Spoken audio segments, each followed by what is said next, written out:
السلام عليكم.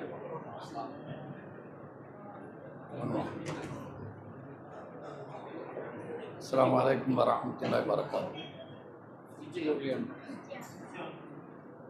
இது போடுமா பிச்சி? ஹலோ ஹலோ இல்லை அதான். அஸ்ஸலாமு அலைக்கும் வரஹ்மத்துல்லாஹி வபரகாத்துஹு. உள்ளே இடம் இருக்கு, உள்ள வாங்க. அந்த பக்கம் வாங்க. அந்த பழைய பள்ளி உள்ள இடம் உள்ள வாங்க.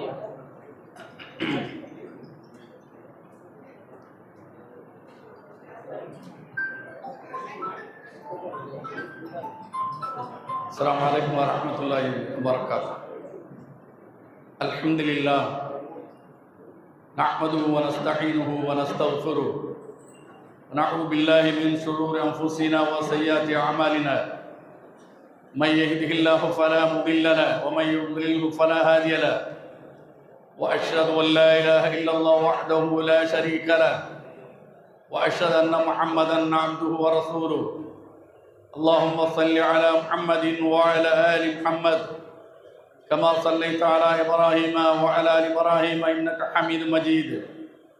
اللهم بارك على محمد وعلى آل محمد كما باركت على إبراهيم وعلى آل إبراهيم إنك حميد مجيد. أما بعد، فقد قال الله تعالى في القرآن العظيم: أعوذ بالله من الشيطان الرجيم. اتقوا الله الذي تساءلون به والأرحام إن الله كان عليكم رقيبا. اتقوا الله وقولوا قولا سديدا يصلح لكم أعمالكم ويغفر لكم ذنوبكم ومن يطع الله ورسوله فقد فاز فوزا عظيما. اتقوا الله حق تقاته ولا تموتن إلا وأنتم مسلمون. ومن آياته أن خلق لكم من أنفسكم أزواجا لتسكنوا إليها وجعل بينكم مودة ورحمة إن في ذلك لآيات لقوم يتفكرون. கண்ணியத்துக்குரிய எல்லாம் அல்ல அல்லாஹ்வின் நல்லடியார்களே, அல்லாஹ்வுடைய பேரருளால் அல்லாஹும் அவனுடைய தூதரும் வலியுறுத்திய திருமணத்தை முன்னிட்டு இங்கு நாம் அமர்ந்திருக்கிறோம். இந்த வாய்ப்பை வழங்கிய எல்லாம் அல்ல அல்லாஹ்வுக்கு அனைத்து போலும் உண்டாட்டுமாக. ஊரில் அன்றாடம் திருமணங்கள் நடைபெற்றுக் கொண்டுதான் இருக்கின்றன. நம்முடைய சமுதாயத்திலும் திருமணங்கள் நடக்கின்றன, பிற சமுதாயங்களிலும் திருமணங்கள் நடக்கின்றன. திருமணம் என்பது மனிதனுக்கு இன்றியமையாத ஒன்று. திருமணத்தை புறக்கணித்து இந்த உலகில் மனிதனாக யாரும் வாழ்ந்துவிட முடியாது. ஒழுக்கமுள்ளவனாக ஒருவன் வாழ வேண்டும் என்று சொன்னால் அவன் திருமணம் முடித்துத்தான் வாழ வேண்டும் என்று இஸ்லாம் நமக்கு வலியுறுத்தி சொல்கிறது. கடந்த காலங்களில் அல்லாஹ்வுடைய தூதர் இறை தூதராக அனுப்பப்படுவதற்கு முன்னர் பிற சமுதாயத்தில் இறை நெருக்கத்தை பெறுவதற்காக துறவு என்கிற ஒரு முறை அவர்களிடத்தில் நடைமுறையில் இருந்திருக்கிறது. அந்த துறவை அல்லாஹ்வுடைய தூதர் அனுப்பப்பட்டதற்கு பிறகு அவர்கள் வழியாக துறவுக்கு துளியும் இஸ்லாத்தில் இடமில்லை என்பதை அல்லாஹ் திருக்குர்ஆனின் மூலமாக நபி அவர்களுடைய வாழ்க்கை வழிமுறையின் மூலமாக நமக்கு சொல்லி காட்டுகிறார். ஆக துறவு வாழ்க்கை என்பது இறை நெருக்கத்தை பெறுவதற்குரியது என்று சொல்லப்படுகிற கூற்று, நம்பப்படுகிற நம்பிக்கை அத்தனையும் போலித்தனமானது என்பதை இங்கு நாம் முதலில் புரிந்து கொள்ள வேண்டும். இந்த மனித சமூகத்தை ஏமாற்றுவதற்காக கையில் எடுத்த ஒரு ஆயுதம் தானே ஒழிய மற்றவர்களை விட பிற மனிதர்களை விட நான் உயர்ந்தவன் என்று காட்டிக் கொள்வதற்காக கையில் எடுத்த ஒரு ஆயுதம் தான் துறவு என்பது. ஆனால் அவர்களுடைய அந்த வாழ்க்கையை நாம் உரசி பார்த்தால், ஆய்வு செய்தால் அது கேவலம்தான் மிஞ்சும் என்பதை நாம் அன்றாடம் வாசித்துக் கொண்டிருக்கிறோம். அப்படிப்பட்ட ஒரு வாழ்க்கையை இஸ்லாம் நமக்கு சொல்லித்தரவே இல்லை. முஸ்லிம் சமுதாயத்திலும் கூட துறவு ஒரு மதிக்கப்படக்கூடிய ஒரு இடத்தில் இன்றைக்கும் பார்க்கப்படுகிறது. அதற்கு எத்தனையோ நிதர்சனமான சான்றுகளை இங்கு நான் கோடிட்டு காட்ட முடியும். அதற்கான நேரம் இதுவல்ல. உதாரணமாக, நம்ம ஊரிலேயே, நம்முடைய தலைமுறையிலேயே இங்கு ஒருவர், அதாவது மஸ்தானாக வாழ்ந்து, கஞ்சா மஸ்தானாக வாழ்ந்து, அவர் இன்றைக்கு இந்த ஊருடைய ஓரப்பகுதியிலே கொண்டாடப்படக்கூடிய அளவிற்கு இன்றைக்கு இந்த சமூகம் இருக்கிறது. இஸ்லாத்தில் அப்படிப்பட்ட ஒரு நடைமுறை, திருமணம் முடிக்காமல் வாழ்ந்து இறை நெருக்கத்தை பெற முடியும் என்கிற ஒரு வழிமுறை இருந்திருக்கும் என்று சொன்னால் அல்லாஹ்வுடைய தூதர் அதற்கு முன்மாதிரியாக இருந்திருப்பார்கள். முதல் மனிதராக நின்று அதை நடைமுறைப்படுத்தி காட்டியிருப்பார்கள். ஆனால் அல்லாஹ்வுடைய தூதர் அவர்கள் வாழ்ந்துதான் தன்னுடைய வாழ்க்கையை முன்மாதிரியாக இந்த சமூகத்திற்கு விட்டு சென்றார்கள். வாழ்க்கை என்பது மிக அவசியமானது. அவன் தன்னுடைய சுய ஒழுக்கத்தை அவன் தன்னுடைய வாழ்க்கையில் கட்டமைத்துக் கொள்வதற்கு இது மிக தேவையானது என்பதை இஸ்லாம் நமக்கு சொல்லித் தருகிறது. நபிகள் நாயகம் ஸல்லல்லாஹு அலைஹி வஸல்லம் இந்த அளவிற்கு இறை நெருக்கத்தை எதனால் பெற்றார்கள் என்பதை அவர்களுடைய மனைவி வழியாக, அன்னை ஆயிஷா ரலியல்லாஹு அன்ஹா வழியாக இதை நாம் அறிந்திருக்கிறோம். நபி அவர்கள் அல்லாஹ்வுக்கு மிக நெருக்கமான ஒரு வாழ்க்கையை வாழ்கிறார்கள். அந்த வாழ்க்கையை நாம் வாழ்ந்து பார்ப்போமே என்று சில தோழர்கள் நபி அவர்களுடைய மனைவி ஆயிஷாவிடத்திலே வந்து கேட்கிறார்கள், அல்லாஹ்வின் தூதரின் இல்லற வாழ்க்கை, குடும்ப வாழ்க்கை எப்படி என்று. வெளி வாழ்க்கை என்பது அவர்களுக்கு புலப்படும், வீட்டுக்குள் வாழ்கிற வாழ்க்கை எப்படி என்று அவர்களுக்கு தெரியாது. அதை மனைவிடத்திலே கேட்டு தெரிய வேண்டும் என்று வந்தபோது ஆயிஷா நாயகி அந்த கேள்வி கேட்ட தோழரை பார்த்து கேட்டார்கள், அல்லாஹ் கராத்தல் குர்ஆன், குர்ஆனை நீ படிக்கவில்லையா என்று கேட்டார்கள். குர்ஆன் தான் நபி அவர்களுடைய வாழ்க்கை என்று சொன்னார்கள். அப்ப இப்படி நபிகள் நாயகம் ஸல்லல்லாஹு அலைஹி வஸல்லம் வாழ்க்கை இப்படி ஒத்த வரியில் சொன்னவுடன் அந்த தோழர்கள், கேள்வி கேட்டவர்கள் ஆச்சரியத்தின் உச்சத்திற்கே போய்விட்டார்கள். ஆஹா, முழு குர்ஆனையும் வாழ்க்கையாக கொண்ட இறை தூதர் இப்படி வாழ்ந்திருக்கிற போது நாம் துளி அளவு கூட அந்த வாழ்க்கையை வாழவில்லையே, அதை நெருங்கி பிடிக்க வேண்டும் என்று சொன்னால், அந்த இடத்தை அருகிலாவது போய் தொட்டுவிட வேண்டும் என்று சொன்னால் நாமும் சில முடிவுக்கு வந்தாக வேண்டும். அந்த வாழ்க்கையை கையில் எடுத்தால்தான் இறை நெருக்கத்தை பெற முடியும் என்று சொல்லி ஒவ்வொருவரும் ஒரு உறுதிமொழி எடுக்கின்றார்கள். ஒருவர், இனி நான் இரவில் உறங்கப் போவதில்லை. ஒருவர், இனி நான் நோம்புதான் வைக்கப் போகிறேன், சாப்பிடப் போவதில்லை. ஒருவர், நான் பெண்ணை மணமுடிக்கப் போவதில்லை. ஒவ்வொருவரும் ஒரு உறுதிமொழி எடுக்கின்றார்கள். இறை தூதருடைய காதில் இது விழுகிறது. நபி அவர்கள், நீங்கள் தான் இப்படி பேசினீர்கள். ஆம், நான் பெண்ணை மணமுடித்து குடும்ப தலைவனாக வாழ்ந்து கொண்டிருக்கிறேன். நான் இரவில் உறங்குகிறேன், எழுகிறேன், தொழுகிறேன். நான் நோன்பு வைக்கிறேன், விடவும் செய்கிறேன். இதுதான் என்னுடைய வழிமுறை. இதை எவன் புறக்கணிக்கிறானோ அவன் முஸ்லிம் இல்லை, அவன் என்னை ஏற்றுக்கொண்டவன் இல்லை என்று நபிகள் நாயகம் ஸல்லல்லாஹு அலைஹி வஸல்லம் சொன்னார்கள். அன அக்ஷாக்கும் லில்லாஹி வ அத்காக்கும் லஹு, நான் உங்களை எல்லாம் விட அல்லாஹ்வை மிகவும் பயப்படுகிறேன், அஞ்சுகிறேன், நான் இப்படித்தான் இருக்கிறேன் என்று சொன்னார்கள். ஆக இந்த சமூகத்தில் அல்லாஹ்வுடைய தூதரை மிஞ்சி எந்த அப்பனும் எந்த சுப்பனும் இல்லை.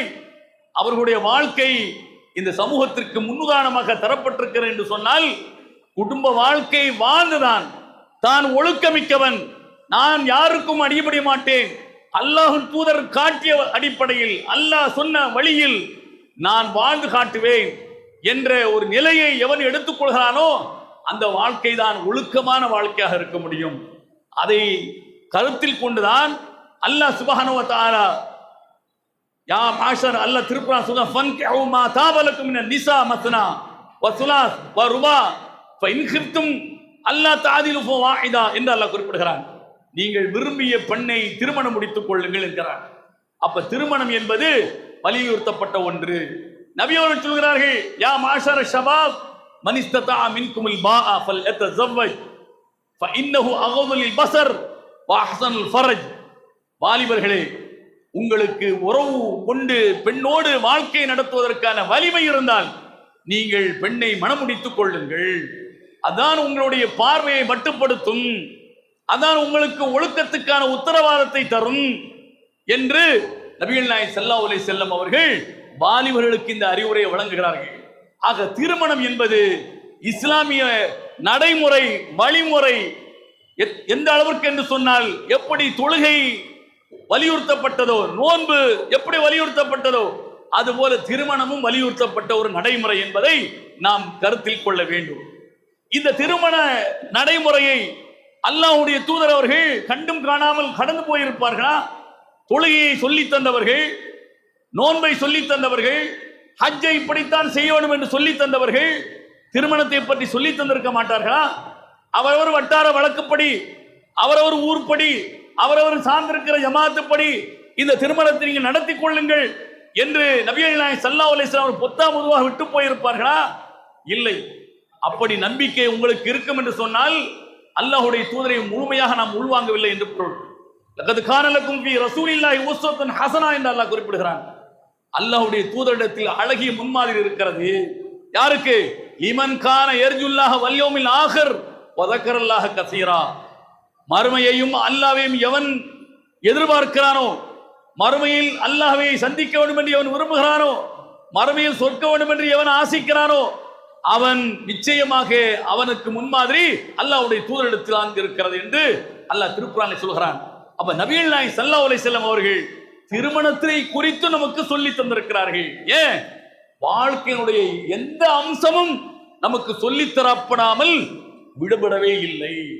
இப்படி முழுவதும் சொல்லி தந்தப்பட்ட காரணத்தினால்தான், அல்லாஹ்வின் தூதரின் வழியாக நமக்கு முன்வைக்கப்பட்ட காரணத்தினால்தான் அல்லாஹ் நபிக்கு சொல்கிறான், அல்யௌம அக்மல்து லக்கும் தீனக்கும் வ அத்மம்து அலைக்கும் நிஅமதி வ ரதீது லக்கும் இஸ்லாம தீனா. இன்றைய தினம் நபியே, உங்களுடைய மார்க்கத்தை நான் முழுமையாக்கி விட்டேன்.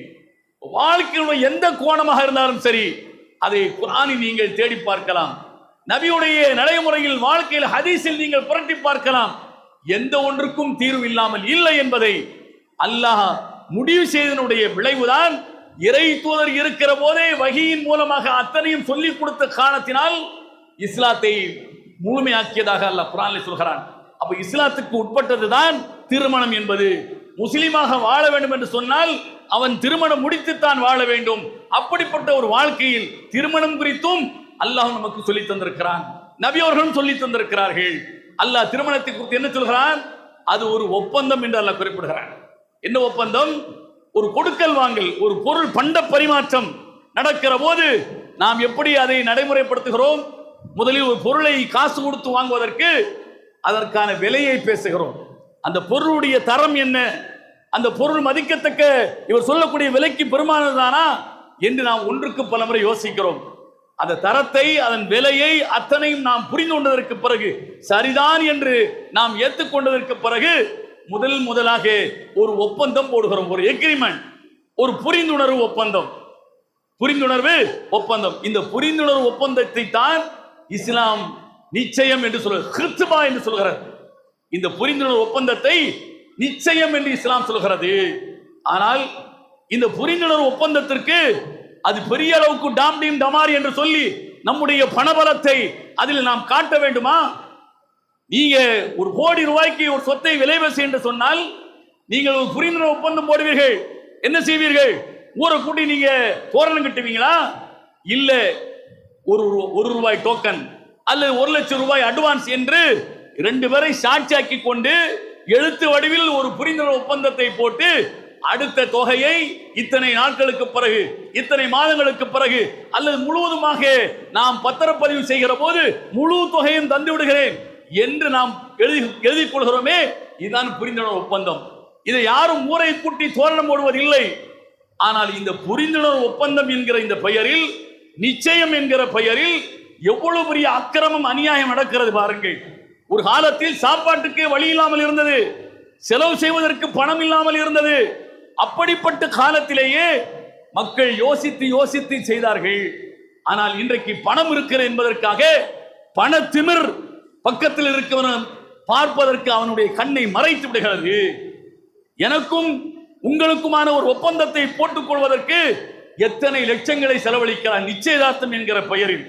நான் சம்பாதித்ததுதான், நான் சம்பாதித்தது என்று சொன்னால், நான் சம்பாதித்ததற்கு அல்லாஹ் கேள்வி கேட்க மாட்டானா? அல்லாஹ் தானே உங்களுக்கு தந்தான், அல்லாஹ் தான் நாளை விசாரிப்பான். அல்லாஹ் உங்களுக்கு தந்திருக்கிற வளம் குறித்து நாளை விசாரிப்பான். நீ நிச்சயதார்த்தத்திற்காக எவ்வளவு செலவழித்தாய், லட்சங்களை செலவழித்து ஊரையே கூட்டி தோரணம் போடுகிறார்கள். இது வீண்வரையும் இல்லையா? வீண்வரையும் என்பது மார்க்கத்தில் முத்தாக தடுக்கப்பட்டிருக்கிறது. இன்னல் முபத்திரீன கானு இஹ்வான ஷயாத்தீன் இன்ன ஷைத்தான் ரப்பிஹி கஃபூரா என்று அல்லாஹ் 17ஆம் அத்தியாயத்தில் சொல்லி காட்டுகிறான். எவன் வீண்வரையும் செய்கிறானோ அவன் ஷைத்தானுடைய உடன்பிறந்த சகோதரர்கள் என்று அல்லாஹ் சொல்கிறான். இன்னல் முபத்திரீன் கானு இஹ்வான ஷயாத்தீன், அவன் ஷைத்தான், அதான் அதனுடைய பொருள். இன்ன ஷைத்தான் கானு ஷைத்தான் ரப்பிஹி கஃபூரா, ஷைத்தான் யார்? அல்லாஹ்வையே மறுத்தவன். அல்லாஹ் இஸ்ரா என்கிற 17ஆம் அத்தியாயத்தில் அல்லாஹ் சொல்கிறான், நாம் நம்முடைய காசுதான், நம்ம மகளுக்கு தான் நிச்சயம், நம்ம மகளுக்கு நிச்சயம் என்பதற்காக வேண்டி லட்சங்களை செலவழிக்க வேண்டுமா? இதே மாதிரி லட்சங்கள் இல்லாத ஏழை எளியவன் அவன் தன்னுடைய பிள்ளைக்கு நிச்சயம் செய்ய வேண்டும் என்று வருகிற போது மேல வீட்டுக்காரனா இருப்பான், வட்டாரத்தில் உள்ளவனாக இருப்பான். ஐயோ, இவன் 5 லட்சம் ரூபாயை செலவழித்து தன்னுடைய மகளுக்கு ஊரையே தோரணம் கட்டி நிச்சயம் செய்திருக்கிறானே, 5000 ரூபாய் கூட எனக்கு இல்லையே என்று அவன் ஏங்குவான். என்ன செய்வான்? ஊரை விட்டுட்டு வெளியூரில் பிச்சை எடுப்பான். அப்படித்தானே ஒரு காலத்தில் வரதட்சணைங்கிற பெயரால் வெளியூரில் பிச்சை எடுத்தார்கள். இதற்கு யார் காரணம்? ஒரு கெட்ட நடைமுறைக்கு முன்மாதிரியாக நாம் இருந்தால் அல்லாஹ் இதை ஏற்றுக்கொள்வானா? நிச்சயம் என்பது 10 பேர் கூடி நிச்சயம் செய்யலாம், 5 பேரும் கூடி நிச்சயம் செய்யலாம், 50 பேர் கூடி நிச்சயம் செய்யலாம், 5000 பேரையும் கூட்டி நிச்சயம் செய்யலாம். எது வீண் வரையும், எது ஏற்கப்படக்கூடியது, எது நமக்கு வலியுறுத்தப்பட்டிருக்கிறது? இந்த அளவுக்கு அதை நாம் செய்து கொண்டால் என்ன நிச்சயமாகாதா? ஆகும். ஆனா என்னுடைய பணத்திமறை நான் நிறைய சேர்த்து வைத்திருக்கிறேன், என்னுடைய தலைமகள் அவளுக்கு நான் லட்சத்தை செலவழிப்பேன், 5 லட்சம் ரூபாய் செலவழித்து நிச்சயம் நடக்கிறது, 7 லட்சம் ரூபாய் செலவழித்து நிச்சயம் நடக்கிறது. தலைமகளுக்கு நிச்சயம் செய்தாகிவிட்டது. அடுத்தடுத்து வரிசை கட்டி நிற்பார்கள் பெண்கள். அந்த பிள்ளைகளுக்கு இன்னொரு 5 வருடத்துக்கு பிறகு நிச்சயம் என்று போகிற போது 5000 ரூபாய் கூட இருக்காது. 5 லட்சம் செலவழித்தது எப்போது? 5 வருடத்துக்கு பிறகு அந்த 5000 கூட இருக்காது. அப்ப இதற்கெல்லாம் யார் காரணம்? நன்றாக யோசித்து பாருங்கள். இதை பார்த்து அடுத்தவன் ஏங்குகிறான், அல்லாஹ்விடத்தில் ஆஹா நான் நிந்திக்கப்பட்டிருக்கிறேன், அல்லாஹ்வே இது மாதிரி என் மகளுக்கு நான் நிச்சயம் செய்ய முடிவதற்கான பொருளாதாரம் என்னிடத்தில் இல்லை என்கிறான். அந்த அல்லாஹ்விடத்தில் கையேந்துவதற்கு நாம் ஒரு காரணமாகிறோம். மன் சன்ன சுன்னத்தன் ஹஸனத்தன் ஃபலஹு அஜ்ருஹா வ அஜ்ரு மன் அமில பிஹா லா யன்குஸு மின் உஜூரிஹி ஷைஆ. நபி அவர்கள் சொல்கிறார்கள், ஒரு நல்ல நடைமுறையை எவன் முன்மாதிரியாக்குறானோ, அதை பார்த்து எவன் ஒருவன் அதையே செய்கிறானோ, முன்மாதிரி ஆக்கியவனுக்கு என்ன கூலி அந்த கூலி உண்டு. அதை பார்த்து அடுத்தடுத்து எவனவன் செய்கிறானோ அவனுக்கும் கிடைக்கக்கூடிய கூலி அவனுக்கும் உண்டு. முன்மாதிரி ஆக்கினாலே அவனுக்கு இவனுடைய கூலியிலிருந்து அல்லாஹ் என்ன செய்வான்? முன்மாதிரியாக ஆக்கியதற்கான கூலியும் கொடுக்கிறான். யாருக்கும் எந்த குறையும் இல்லாமல் கூலியை கொடுக்கிறான். மன் சன்ன சுன்னத்தன் செய்யத்தன், ஒரு கெட்ட செயலை எவன் முன்மாதிரி ஆக்குகிறானோ அதை முன்மாதிரி ஆக்கியவனுக்கு தண்டனை உண்டு. அதை பார்த்து எவனெல்லாம் செய்கிறானோ அவனுக்கும் தண்டனை உண்டு. நபிகள் நாயகம் ஸல்லல்லாஹு அலைஹி வஸல்லம் சொல்லி காட்டுகிறார்கள். இதைத்தான் குர்ஆனில் அல்லாஹ் ஆதமுடைய 2 பிள்ளைகள் சண்டை போட்டதாக குர்ஆனில் அல்லாஹ் சொல்கிறான். ஒருவரை வெட்டி கொலை செய்து விட்டார். வெட்டுப்பட்டு கொல்லப்பட்ட சகோதரனை அடக்குவதற்கு எந்த வழியும் இல்லாமல் கடைசியில திணறிக் கொண்டிருக்கிற போது அல்லாஹ் காகத்தை அனுப்பி காகம் குழி தோண்டி காட்டுகிறது. செத்த பிண்டத்தை எப்படி அடக்க வேண்டும் என்று காகத்தின் வழியாக அந்த கொலைகாரன் சகோதரனுக்கு அல்லாஹ் காட்டி கொடுக்கிறான். இதை நபிகள் நாயகம் ஸல்லல்லாஹு அலைஹி வஸல்லம் சொல்லிவிட்டு சொல்கிறார்கள், அன்றைக்கு ஆதமுடைய மகன் ஒரு கொலைக்கு முன்மாதிரியாக இருந்தான். உலகத்தில் எவனெல்லாம் கொலை செய்கிறானோ அந்த கொலைகாரனுக்கு கிடைக்கக்கூடிய தண்டனையில் எந்த குறைவில்லாமல் ஆதமுடைய மகனுக்கும் பங்குண்டு என்று நபிகள் நாயகம் ஸல்லல்லாஹு அலைஹி வஸல்லம் சொல்லி காட்டுகிறார்கள். அப்ப இப்படி ஒரு நிச்சயத்திற்காக இத்தனை லட்சங்களை செலவழிக்கிறோம். ஒரு கணம் யோசித்து பாருங்கள், இது நல்ல நடைமுறையா? இது கெட்ட நடைமுறையா? இதற்கு இத்தனை லட்சங்களை செலவழிக்கிறோமே, நாளை அல்லாஹ் விசாரித்தால் அதற்கு பதில் சொல்ல வேண்டுமா இல்லையா? உலகத்திலே அத்தனை விசாரணை அமைப்புகளுக்கும் நாம் பதில் சொல்ல கடமைப்பட்டு பயந்து பதுங்கி நாம் 2ஆம் கணக்கு 3ஆம் கணக்கு என்று சொல்லி நம்முடைய வரவு செலவுகளை நாம் வைத்துக் கொள்கிறோம். இத்தனை வளங்களையும் தந்த அல்லாஹ் நாளை மறுமையில் கேட்க மாட்டான் என்று நினைக்கின்றீர்களா? நிச்சயமாக விசாரிப்பான். ஆக நிச்சயம் என்பது மார்க்கத்தில் சொல்லப்பட்டிருக்கிறது. அதை எப்படி செய்ய வேண்டுமோ அப்படி செய்ய வேண்டும். நிச்சயத்திற்கு பிறகு திருமணம் கூட அது ஒரு ஒப்பந்தம் தான். வாத்து நிசா சதகாத் வாகதன மின்கும் மீசாகன் ஹலீலா என்று அல்லாஹ் திருக்குர்ஆனில் அல்லாஹ் சொல்கிறான். பெண்கள் உங்களிடத்தில் உடன்படிக்கை, உறுதியான உடன்படிக்கை எடுத்துக் கொள்கிறார்கள். இது ஒரு ஒப்பந்தம். ஒப்பந்தம் என்று அல்லாஹ் சொல்கிறான். எப்படி அவள் உடன்படிக்கை எடுத்துக் கொள்கிறாள்? வலியின் வழியாக உடன்படிக்கை எடுக்கிறாள். வலி என்றால் பெண்ணை பெற்ற தகப்பன், அவன் தான் வலி. வலி இல்லாமல், பொறுப்பாளன் இல்லாமல் திருமணம் செல்லாது என்று இஸ்லாமே சொல்லி காட்டுகிறான். வலி, அல்லாஹ்வுடைய தூதர் அவர்கள் சொன்னார்கள், வலி இல்லாமல் திருமணம் செல்லாது. ஆதலால் தான் ஓடி போய் பத்திரப்பதிவு துறையில போய் நடைபெறுகிற திருமணத்தை இஸ்லாம் அங்கீகரிப்பதில்லை. ஏன்? பெத்தவனுடைய அதாவது பொறுப்பு வேண்டும். பெத்தவன் அதற்கு நிச்சயமாக நின்று அவன் தான் இந்த திருமணத்தை நடத்தி வைக்க வேண்டும். ஆக பெற்றவன் பொறுப்பாளன் தேவை. அவன் வழியாக அந்த பெண் சபையில் சாட்சிகளை வைத்துக் கொண்டு மணமகன் கொடுக்கக்கூடிய மகரை பெற்றுக்கொண்டு ஒப்பந்தம் செய்து வைக்கின்றார். என்ன ஒப்பந்தம்? இந்த மணமகன் கொடுக்கிற இந்த மகர் இருக்கிறதே, இது விலை மதிப்பற்ற மகர். அந்த பெண் எனக்கு 10 கோடி வேண்டும், அப்போதான் உன்னை மணமுடிப்பேன் என்றால் அதற்கு கொடுக்க இவர் தயாரானால் மட்டும்தான் நிச்சயம் நடக்கும். இல்லை எனக்கு 5000 ரூபாய் போதும், ஓகே. இல்லை எனக்கு 50 பவுன் நகை வேண்டும் என்று அவள் கேட்கிறாள். அப்போதும் என்ன? அது சம்மதித்தால் மட்டும்தான் முதல் நிச்சயம் நடக்கும்.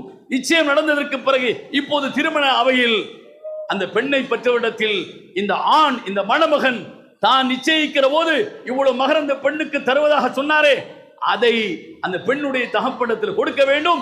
இதை பெற்றுக்கொண்டு பெண்ணுடைய தகப்பன் 2 பேரை சாட்சியாக வைத்துக் கொண்டு அவர் திருமணத்தை நடத்தி வைக்கும். 2 சாட்சி போதும். வாஷீது ரவை ஆதிலின் மின்கும் என்று அல்லாஹ் சொல்கிறான். நீதமான 2 சாட்சிகளை நீங்கள் ஏற்படுத்திக் கொள்ளுங்கள் என்று அல்லாஹ் குர்ஆனில் குறிப்பிடுகிறான். ஆக 2 போதும். ஆனால் இங்கு சபையே சாட்சியாக இருக்கிறது. இங்கு நடக்கக்கூடிய இந்த ஒப்பந்தத்திற்கு சபையே சாட்சியா இருக்கிறது. அப்ப பெண், ஆண் இந்த திருமணத்தை, ஒப்பந்தத்தை நடத்தி வைக்கக்கூடிய பொறுப்பாளன், இந்த பெண்ணுக்கு மணமகன் கொடுக்கக்கூடிய மகர் என்கிற மணக்கொடை, இதுதான் திருமணம். இதை செய்வதுதான் இஸ்லாம் நமக்கு சொல்லி தரக்கூடிய திருமண வழிமுறை. என்ன இதுல சடங்கு இருக்கிறது, சம்பிரதாயம் இருக்கிறது? ஒன்றுமே கிடையாது. ஆனால் நாம் சடங்கு திருமணம் என்று சொன்னாலே 6 மாதத்திற்கு முன்னர் இருந்தே நாம் ஆரம்பித்து விடுகிறோம். அதை வாங்க வேண்டும், இதை செய்ய வேண்டும், அப்படி இருக்க வேண்டும். எப்படி நான் கல்யாணத்தை நடத்தி பார்க்க போகிறேன் தெரியவில்லை. கல்யாணத்தை பண்ணிப்பார். எப்படி கல்யாணத்தை பண்ணிப்பார்? இன்னும் பெரிய இமயமலையை இழுத்து கொண்டு வரக்கூடிய விஷயமா அது? இல்லை. மிக எளிமையாக இஸ்லாம் இதை நமக்கு சொல்லி தந்திருக்கிறது. பிற சமூகத்தில் இருக்கக்கூடிய அந்த மூட பழக்க வழக்கங்கள், சம்பிரதாயங்கள் எதையுமே இஸ்லாம் ஏற்றுக்கொள்ளவே இல்லை. மற்ற அதாவது முஸ்லிம் அல்லாத மக்களிடத்தில் திருமணத்தின் பெயரால் அனைய சடங்குகளும் சம்பிரதாயங்களும் இருக்கிறது. ஆனால் இஸ்லாம் அதை ஒரு துளியும் கூட ஏற்றுக்கொள்ளவே இல்லை. அறிவுக்கு பொருத்தமான எந்த மனிதனாலும் ஏற்றுக்கொள்ளப்படக்கூடிய ஒன்றாக திருமணத்தை குறித்து இப்படித்தான் இஸ்லாம் சொல்லி தந்திருக்கிறது. இந்த ஒப்பந்தம் முடிந்ததற்கு பிறகு இந்த மணமகனை வாழ்த்த வேண்டும். அல்லாஹ்வுடைய தூதர் வாழ்த்தினார்கள். எப்போது வாழ்த்தினார்கள்? அப்துர் ரஹ்மான் பின் அவுஃப் என்கிற தோழர் நபியை நேருக்கு நேராக சந்திக்கிற போது நபி அவர்கள் அந்த அப்துர் ரஹ்மானுடைய ஆடையில் ஒரு நிறமாற்றத்தை பார்க்கிறார். வெள்ளை ஆடை என்று சொன்னால் ஒரு ஓரத்தில் மஞ்சள் நிறம் இருக்கிறது. அது என்ன மஞ்சளாக இருக்கிறது? என்ன நிறம் இது? அல்லாஹ்வின் தூதரே, பேரித்த கொட்டை எடை அளவிற்கு தங்கத்தை மகராக கொடுத்து ஒரு பெண்ணை மனம் முடித்துக் கொண்டேன். பாரக்கல்லாஹு லக்க வ பாரக அலைக்க வ ஜமா பைனகுமா ஃபீ கைர் என்று அப்துர் ரஹ்மான் பின் அவுஃபை பார்த்து நபி அவர்கள் பிரார்த்தித்தார்கள். அல்லாஹ், அப்துர் ரஹ்மானே, உனக்கு அகத்திலும் புறத்திலும் மறைமுகமான அருளை பொழியட்டும், உங்கள் இருவரையும் நன்மையானவற்றில் ஒன்றிணைக்கட்டும் என்று அந்த நபி தோழருக்கு அல்லாஹ்வின் தூதர் அவர்கள் வாழ்த்தினார்கள். அல்லாஹ்வுடைய தூதர் இதை தாண்டி வேறு எந்த வாழ்த்தையும் எந்த பிரார்த்தனையும் மணமகனுக்கு செய்யவே இல்லை. என்ன நடக்கிறது? எல்லா திருமணங்களிலும் அந்த சாய்பு, இந்த இமாம், அந்த பேஷ் இமாம் எல்லாத்தையும் கூட்டி வச்சு என்ன, அல்லாஹும்ம அல்லிஃப் பைனஹுமா கமா அல்லஃப்த பைன ஆதம வ ஹவ்வா அலைஹிமு ஸலாத்து வஸ்ஸலாம் அப்படி சொல்லி ஆதமில இருந்து என்ன செய்றாங்க, வரிசையா வருஷ கட்டி என்ன செய்றாங்க, கொண்டு வர்றாங்க. அல்லாஹ்வே, ஆதமையும் ஹவ்வாவையும் நீ இணைத்து வைத்ததை போல், ஆதமும் ஹவ்வா இணைத்து வைத்ததை போல், நூகையும் பாரிசாவையும் சேர்த்து வைத்ததை போல், அந்த நபியை இந்த நபியை சேர்த்து வைத்ததை போல் இவர்களையும் நீ சேர்த்து வைப்பாயாக. அல்லாஹ்வுடைய தூதருக்கு சொல்ல தெரியாதா இது? உங்களையும் என்னையும் விட உலகத்தில் இருக்கிற அத்தனை பேரையும் விட எல்லா இறை தூதர்களை பற்றி அறிவை நமக்கு ஊட்டியவர்கள் அல்லாஹ்வின் தூதர் அவர்கள் தான். அவர்கள் இப்படி அப்துர் ரஹ்மானை பார்த்து ஆதமையும் ஹவ்வாவையும் சேர்த்து வைத்ததை போல், அப்துர் ரஹ்மானே, உன்னை உன் மனைவி எல்லாம் சேர்த்து வைப்பானாக என்று அவர்களுக்கு பிரார்த்திக்க தெரியாதா? இதெல்லாம் பிற சமூகத்தில் இருந்து காப்பியடித்த கலாச்சாரம். அரசியல் தலைவரிடமிருந்து நாம் கற்றுக்கொண்ட பாடம். அரசியல் தலைவர் என்ன? அண்ணாவையும் போல் அவளையும் போல், கருணாநிதியும் போல் இவளையும் போல், எம்ஜிஆரையும் போல் ஜெயலலிதாவையும் போல் என்று இவர்கள் சொல்வார்கள். அதற்கு இஸ்லாத்தில் துளியும் இடமில்லை. நபி அவர்கள் உச்சரித்த அந்த வார்த்தை அது எவ்வளவு வலிமையானது, எவ்வளவு அல்லாஹ்விடத்தில் அது அங்கீகாரம் பெற்றது என்பதை ஒரு கணம் நீங்கள் யோசித்தால் நாம் அதை தாண்டி வேறு எதையும் செய்யவே மாட்டோம். இதுல சந்தடி சாக்கில அந்த இமாம் இன்னொன்னு சொல்வார், அல்லாஹும்ம பாரிக் லனா பிர் ரிஃபாய் வல் பனீன் அப்படி சொல்லி ஒரு துவா ஓதுவாரு. நாமளும் ஆமீன் அப்படி சொல்லிட்டு வருவோம். அதுக்கு என்னங்க பொருள்? அல்லாஹ்வே இந்த இருவருக்கும் ஆண் குழந்தைகளையும் நல்ல உறவு வைத்துக் கொள்வதற்கான உடல் வலிமையிலையும் நீ மறக்கச் செய்வாயாக. அப்ப பெண் குழந்தை வேண்டாம், நம்ம இருக்கிற எல்லாரும் அதற்கு ஆமீன் சொல்லிட்டு நம்ம வந்துடுறோம். நபிகள் நாயகம் ஸல்லல்லாஹு அலைஹி வஸல்லம் அவர்கள் தடை செய்த ஒரு பிரார்த்தனை அது. அன்றைய அரபு மக்கள் மூடத்தின் உச்சத்தில் இருந்தவர்கள் பெண்களை வெறுத்தார்கள், உயிரோடு புதைத்து கொன்றார்கள். அதிலிருந்து அந்த மக்களை மீட்டெடுத்தார்கள் அல்லாஹ்வின் தூதர் அவர்கள். ஆனால் இன்றைக்கு என்ன? எல்லா மக்களையும் வச்சு அஜர்த்தி இமாம் என்ன செய்றாரு? அல்லாஹ்வே ஆண் குழந்தையா கொடு, பெண் குழந்தை வேண்டாம் என்று பிரார்த்திக்கிறார். நாமளும் ஆமீன் சொல்லிட்டு என்ன செய்யறோம்? கைமடக்கு வாங்கிட்டு வந்துடுறோம். ஆக இப்படி நபிகள் நாயகம் ஸல்லல்லாஹு அலைஹி வஸல்லம் அவர்கள் திருமணத்தின் பெயரால் எந்த சடங்கு சம்பிரதாயத்தையும் நமக்கு சொல்லித் தரவே இல்லை. மிக நேர்த்தியாக அறிவுக்கு ஒத்து வரக்கூடிய அறிவுபூர்வமான செயலாக திருமணத்தை நமக்கு சொல்லி தந்திருக்கின்றார்கள். அந்த மூட பழக்க வழக்கங்கள், சடங்கு சம்பிரதாயங்கள் அத்தனையும் தூக்கி வீசிவிட்டு அல்லாஹ்வின் தூதர் எதை நமக்கு சொல்லி தந்தார்களோ அந்த அடிப்படையில், அல்லாஹ் நமக்கு எதை வலியுறுத்தினானோ அந்த அடிப்படையில் இறை திருப்தியை மட்டும் மையமாக கொண்டு இந்த திருமணம் இப்போது நடைபெற இருக்கிறது. பெண்ணுடைய தகப்பன் இந்த மணமகன் கொடுக்கக்கூடிய மகர்த்தோட 18.44 கிராம் தங்க நகையை இந்த பெண்ணுடைய தகப்பனார் பெற்றுக்கொண்டு சபையோரை சாட்சியாக்கி இப்ப இந்த மணமகனுக்கு திருமணம் நடத்தி வைப்பார். திருமணம் முடிந்ததற்கு பிறகு வந்திருக்கிற அனைவரும் இந்த மணமகனுக்காக பாரக்கல்லாஹு லக்க வ பாரக அலைக்க வ ஜமா பைனகுமா ஃபீ கைரின் என்று நீங்கள் வாழ்த்திவிட்டு கலைந்து செல்ல வேண்டும் என்று கேட்டு என் வார்த்தைகளை முடித்துக் கொள்கிறேன். வாஹிரு தஅவானா அல்ஹம்துலில்லாஹி ரப்பில் ஆலமீன்.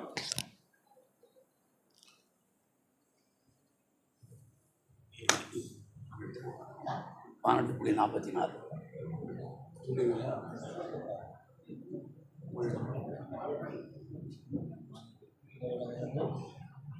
40 கிராம் நகையை பெற்றுக்கொண்டு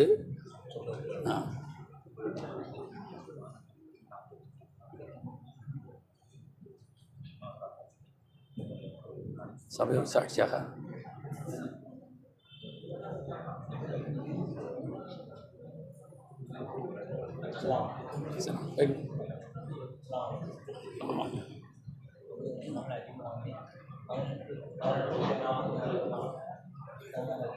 மகரகம் சபையோர் சாட்சியாக